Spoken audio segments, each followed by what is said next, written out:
పేదవాడి పక్షాన నిలబడతాం, ప్రజా గొంతుకై నినదిస్తాం. వాయిస్ ఆఫ్ వాయిస్లెస్, తెలుగువారి మనస్సాక్షి సాక్షి టీవీ. సాక్షి టీవీ ప్రసారాల కోసం మీ స్థానిక కేబుల్ ఆపరేటర్ను వెంటనే సంప్రదించండి. ఏపీలో రెడ్ బుక్ రాజ్యాంగం రాజ్యమేలుతోంది. రెడ్ బుక్ రాజ్యాంగం కరాల నృత్యంలో అమాయకులు బలవుతున్నారు. రెడ్ బుక్ నీడలో ప్రజాస్వామ్య హక్కుల్ని కాలరాస్తున్నారు. ఈ నేపథ్యంలో చంద్రబాబు ప్రభుత్వాన్ని ఏకిపారేశారు మాజీ ముఖ్యమంత్రి వైఎస్ జగన్మోహన్ రెడ్డి. నిరంకుశ పాలనతో పోల్చితే అంతకు మించి అన్నట్లుగా రాక్షస కాండ సాగుతుందంటూ మండిపడ్డారు. సోషల్ మీడియాలో ఎక్స్పోస్ట్ ద్వారా కూటమి ప్రభుత్వంపై నిప్పులు చెరిగారు వైఎస్ జగన్. ఆంధ్రప్రదేశ్లో అత్యంత దారుణంగా పడిపోయిన ప్రజాస్వామ్యం, దాని పర్యవసానాలపై వైఎస్ జగన్ ఆగ్రహం వ్యక్తం చేశారు. చంద్రబాబు ప్రభుత్వం అమలు చేస్తున్న విధానాలను ఎండగడుతూ ఎక్స్లో పోస్టు చేశారు. గొంతులను నులిమేస్తున్న వైనంపై తీవ్రంగా మండిపడ్డారు. పోలీసు వ్యవస్థను అడ్డుపెట్టుకుని కూటమి ప్రభుత్వం ఎన్ని దుర్మార్గాలకు తెగబడుతున్నారో తెలిపారు. ప్రజాస్వామ్య వ్యవస్థకు ప్రశ్నించడంతో పాటు నిరసన వ్యక్తం చేయడం అనేది పునాది అన్నారు వైఎస్ జగన్.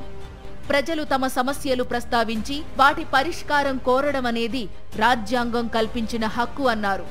కానీ దురదృష్టవశాత్తు ఆంధ్రప్రదేశ్లో ప్రజాస్వామ్యంలో అత్యంత ముఖ్యమైన ప్రాథమిక హక్కులను చంద్రబాబు సారథ్యంలోని ప్రభుత్వం నిర్దాక్షిణ్యంగా అణిచివేస్తోంది అంటూ సోషల్ మీడియా పోస్టులో మండిపడ్డారు వైఎస్ జగన్మోహన్ రెడ్డి. పోలీసు యంత్రాంగాన్ని, వారి అధికారాన్ని పూర్తిగా దుర్వినియోగం చేస్తూ ప్రశ్నించే గొంతుకలను నిర్దాక్షిణ్యంగా నొక్కేస్తున్నారన్నారు. అది ఏ స్థాయికి చేరిందంటే అసలు మనం ప్రజాస్వామ్యంలో ఉన్నామా లేక నియంతృత్వంలోనా అన్న సందేహం కలిగించేలా ఉందన్నారు. ప్రజలు తమ సమస్యలు లేవనెత్తినా, వారికి మద్దతుగా విపక్షం గళం విప్పినా ప్రభుత్వం సహించడం లేదని, అత్యంత దారుణంగా వేధిస్తున్నారని మండిపడ్డారు. లేని కేసులను సృష్టిస్తూ ప్రజల గళాన్ని నొక్కడంతో పాటు అసలు ప్రభుత్వాన్ని ప్రశ్నించేవారే ఉండకూడదన్న విధంగా వ్యవహరిస్తున్నారని వైఎస్ జగన్ ఆగ్రహం వ్యక్తం చేశారు. ప్రజాస్వామ్య స్ఫూర్తి, పౌర హక్కులకు తీవ్ర భంగం కలిగిస్తున్నారని జగన్ ఆవేదన వ్యక్తం చేశారు.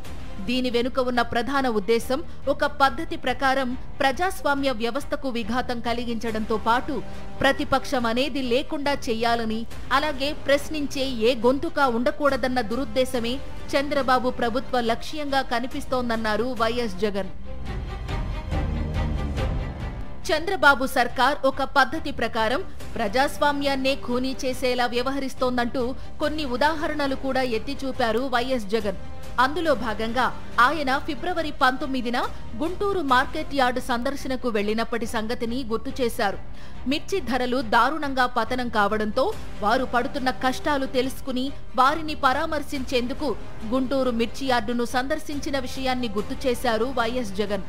మిర్చి ధరలు 27,000 నుంచి ఏకంగా 8,000కు పడిపోయాయని, ఆ పరిస్థితుల్లో తాను గుంటూరు మిర్చి యార్డు సందర్శనకు వెళితే కేసు నమోదు చేశారన్నారు. రెండోసారి ఏప్రిల్ 8న శ్రీ సత్యసాయి జిల్లా రామగిరిలో టీడీపీ మూకల చేతిలో బీసీ నేత కురుబ లింగమయ్య దారుణ హత్యకు గురయ్యాడు. లింగమయ్య కుటుంబాన్ని పరామర్శించేందుకు వెళితే దానిపైన కేసు నమోదు చేశారని మండిపడ్డారు వైఎస్ జగన్. వైఎస్ఆర్సీపీ రాప్తాడు నియోజకవర్గం కోఆర్డినేటర్, మాజీ ఎమ్మెల్యే తోపుదుర్తి ప్రకాష్ రెడ్డి పైన అక్రమ కేసు పెట్టారని మండిపడ్డారు. అనంతరం జూన్ 11న ప్రకాశం జిల్లా పొదిలిలో పొగాకు రైతులను పరామర్శించేందుకు వెళితే మొత్తం 3 కేసులు నమోదు చేశారని, అందులో 15 మంది రైతులను ఏకంగా జైలు పాలు చేశారని మండిపడ్డారు. మరో 4గురిని అరెస్టు చేశారని, చివరకు న్యాయస్థానం కూడా ఈ చర్యను తప్పుపట్టిందన్నారు. ఇక జూన్ 18న పల్నాడు జిల్లా రెంటపాళ్లలో గత ఎన్నికల ఫలితాలు వెలువడిన తరువాత పోలీసుల దారుణ వేధింపులకు గురై ఆత్మహత్య చేసుకున్న వైఎస్ఆర్సీపీ నాయకుడి కుటుంబాన్ని పరామర్శించేందుకు వెళితే అక్కడ కేసులు నమోదు చేశారన్నారు వైఎస్ జగన్. మొత్తం 5 కేసులు నమోదు చేయడంతో పాటు ఏకంగా 131 మందికి నోటీసులు జారీ చేశారని, అది కాకుండా సినిమా పోస్టర్లు ప్రదర్శించిన 2ని అరెస్టు చేశారని గుర్తు చేశారు వైఎస్ జగన్మోహన్ రెడ్డి. జూలై 9న ఏమాత్రం కొనుగోళ్లు లేక తీవ్ర నష్టాల్లో కూరుకుపోయిన తోతాపురి మామిడి రైతులను పరామర్శించేందుకు చిత్తూరు జిల్లా బంగారుపాళ్యంలోని మార్కెట్ యార్డును సందర్శిస్తే అక్కడ ఏకంగా 5 కేసులు నమోదు చేశారని, ఏకంగా 20 మందిని అదుపులోకి తీసుకున్నారని, 2 రోజులు గడిచినా వారి అరెస్టు చూపలేదన్నారు వైఎస్ జగన్.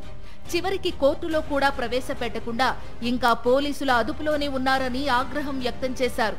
ప్రతి కేసులోనూ 3-4 పేర్లు పెట్టి ఇంకా మరికొందరు అని రాస్తున్నారని, ఆ విధంగా తాము టార్గెట్ చేసుకున్న వారిని ఆ తరువాత ఆ కేసులో ఇరికిస్తున్నారని మండిపడ్డారు వైఎస్ జగన్. తన ప్రతి పర్యటనలో కూడా ప్రజలెవ్వరూ రాకుండా తీవ్ర నిర్బంధం చేస్తూ తమ పార్టీ నాయకులు, కార్యకర్తలకు నోటీసులు జారీ చేస్తున్నారని చెప్పారు. వారిని ముందస్తుగా హౌస్ అరెస్ట్ చేయడం, చివరకు రైతులను కూడా ఎక్కడికక్కడ కట్టడి చేయడం వంటి చర్యలకు దిగుతున్నారని ఎక్స్ పోస్ట్లో తెలిపారు వైఎస్ జగన్. జనం రాకుండా నియంత్రించే కుట్ర చేస్తూ ఎక్కడ పడితే అక్కడ చెక్ పోస్టులు పెట్టి అడ్డుకుంటున్నారని వైఎస్ జగన్మోహన్ రెడ్డి ఆగ్రహం వ్యక్తం చేశారు. రాష్ట్రంలో ఉన్నది ఒకే ఒక విపక్షం. ప్రజా సమస్యలపై పోరాడేది కూడా విపక్షమే. అలాంటి మా పార్టీని అణిచివేసే ప్రయత్నాన్ని సీఎం చంద్రబాబు నిరంతరం కొనసాగిస్తున్నారని వైఎస్ జగన్ ఎక్స్ పోస్ట్లో పేర్కొన్నారు.